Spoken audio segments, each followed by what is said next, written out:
There are a lot of people who are in political position or in a position of power, but they do not have the capacity and the will to lead the people. Just being in a position does not make you a leader.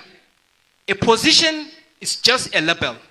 But your skill and your ability to lead is a different thing. Now, as a country, we have a lot of people in a position of power, but they are not leaders because they could not lead others well. But we have people who may not be in a political position, but they are great leaders. In Nigeria, in every 20 years, we double our population. Back in year 2000, our population was 122 million Nigerians. But now as I speak, our population is 244 million people in Nigeria. In the next 20 years, Nigerian population is going to be close to 500 million people. Which is to say, in every year, 7 million people are born in Nigeria.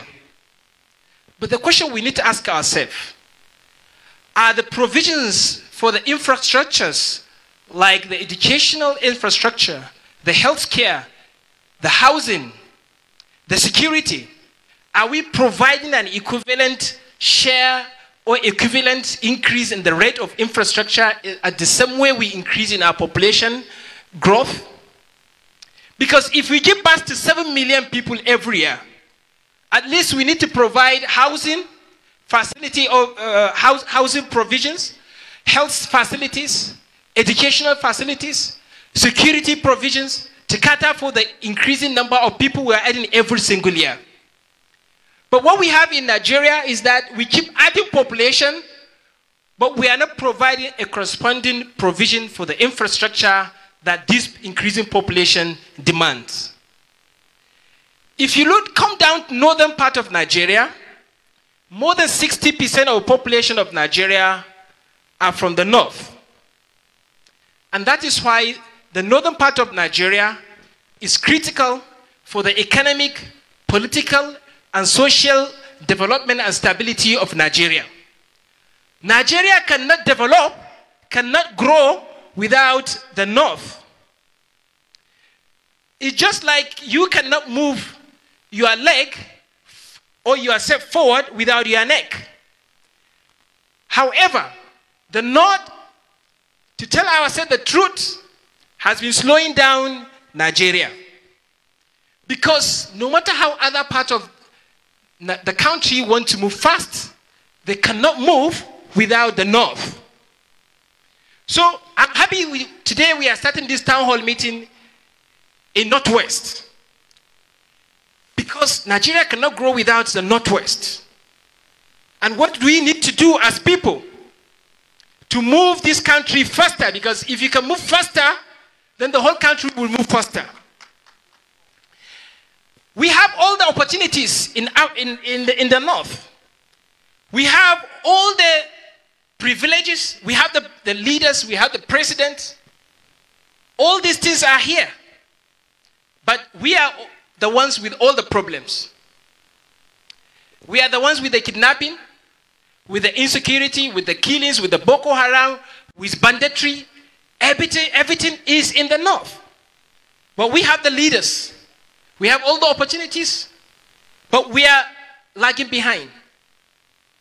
And that is why even when you look at the GDP contribution by states, we realize that out of the 10 top GDP contributors in Nigeria, only 2 are from the north.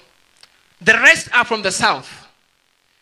Only Kano and Kaduna appear to be among the top GDP contributors among the states in Nigeria. Among the top 10. If you look at the northern Nigeria at the moment, even the agriculture we are talking about, we are now being left behind. Southern states are now being very active in terms of agriculture. Even the agriculture we produce, we are not adding value to it. How many tons of tomatoes do we lose on the way to Lagos?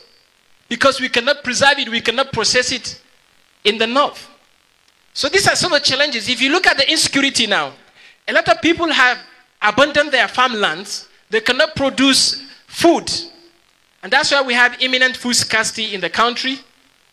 And this food scarcity is leading to so much unemployment, frustration, depression, and leading us to even more insecurity. So this is a big trap we found ourselves as part of this country. Because this town hall meeting, we are looking at Northwest.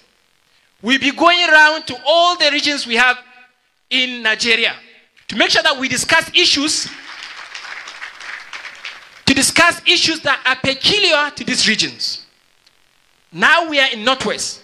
We need to talk about our issues as the North, as Northwest. When we go to Southwest, we talk about their issues too. Now, if you look at inflation, inflation is eating everyone's pocket.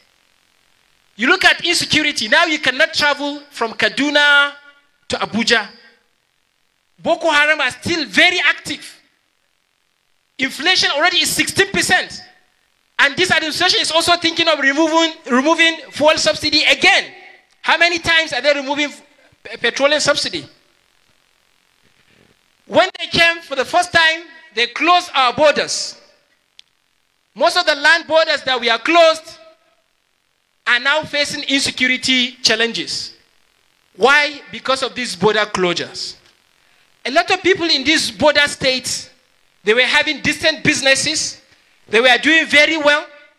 But the APC administration came and closed the borders and by extension killed the people's business. People that have 5 million naira worth of business, they lost their business. Frustration, anger. And now suddenly we have armed banditry in all these borderlands where these borders were closed. So you see, and then later on, they say, let's open the borders again. This is high level of inconsistency. If you want to close the borders, close the borders. If you want to open it, open it. But after costing people jobs, and now you are saying you are opening the borders, then how are you going to compensate what the people have lost? When they came, they started selling dollars to some group of business interests. In the whole world, there is no single country that they sell their foreign reserves to individuals. It only happens in Nigeria. This is a very bad economic policy. Because what you are doing, you are bringing your dollar reserves, giving it in the hands of people at cheaper rates. They go to the black market and sell it at higher rates. They become billionaires in few weeks. Because the CBN want to enrich some group of politicians. And they realize that it's not going to be sustainable. They have to stop that. When they came, they said they are going to remove petroleum subsidy. The petrol per liter was 87 naira per liter when they came on power. They increased it to 145.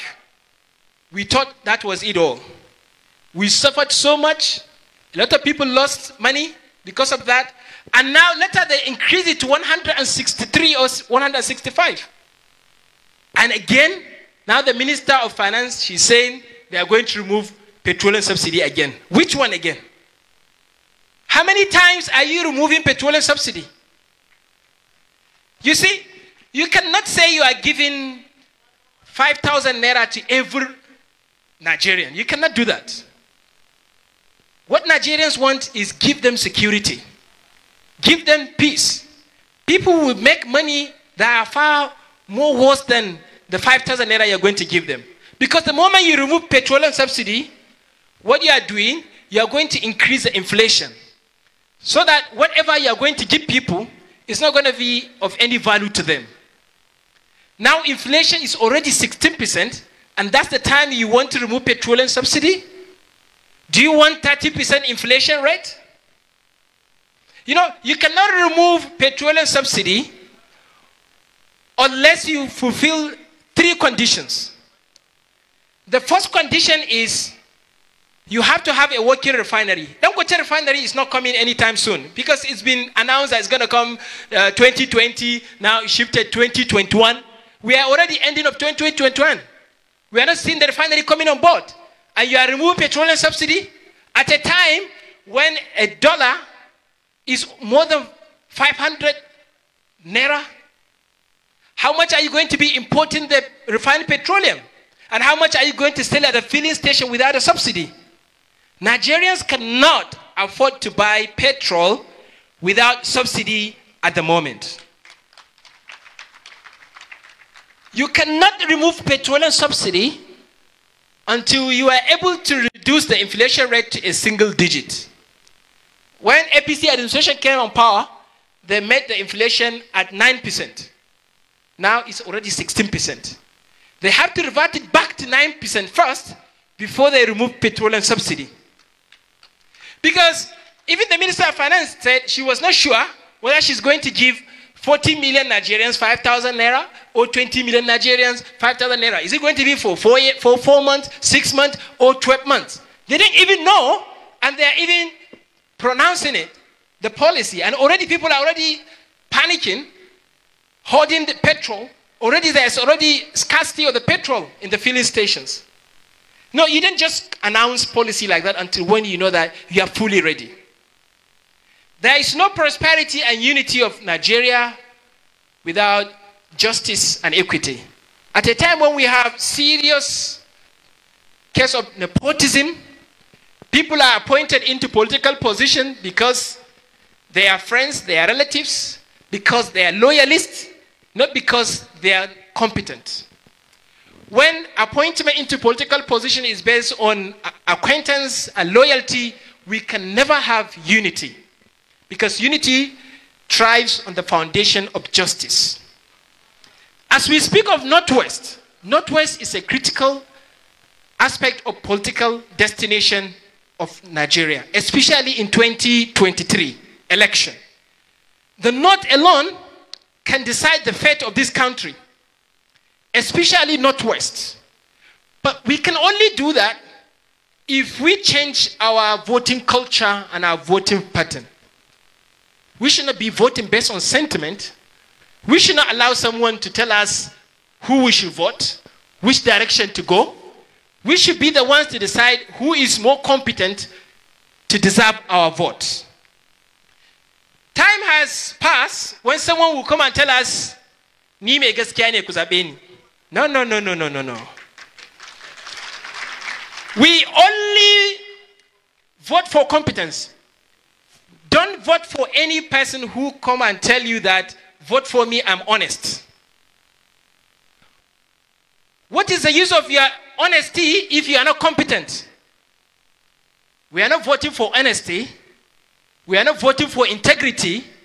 We are voting for competence. Finally,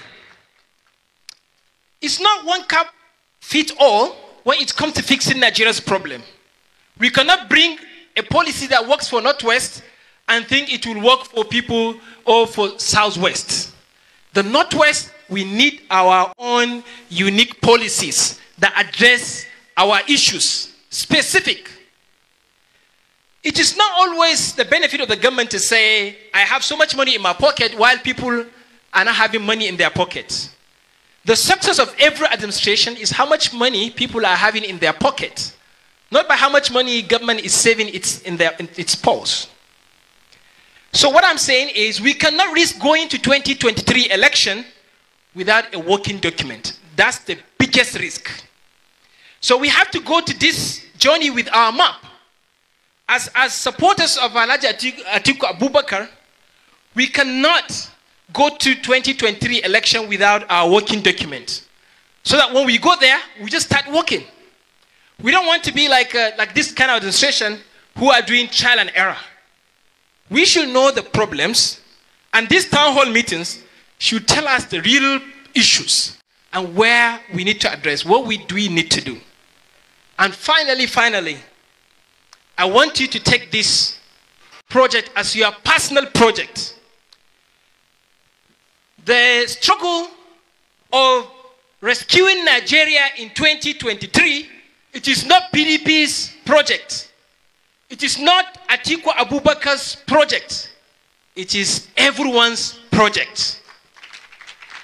It is you and me's project that we should not wait until when Atiku Abubakar gives me money or asks me to do it before I can do anything. We should be responsible to deliver our words, to deliver our units, even if we are not given the resources, because it's responsibility, because this is what this society owes us. So this is what we owe this society. Therefore, I challenge you to take this as your responsibility, that you are going to support His Excellency Alhaji Atiku Abubakar, not because of what you're going to get, but because that's patriotism, and that's what this country is asking you to do. Thank you so much, and God bless you. Thank you very much, Dr. Ahmad Adamu. Of course,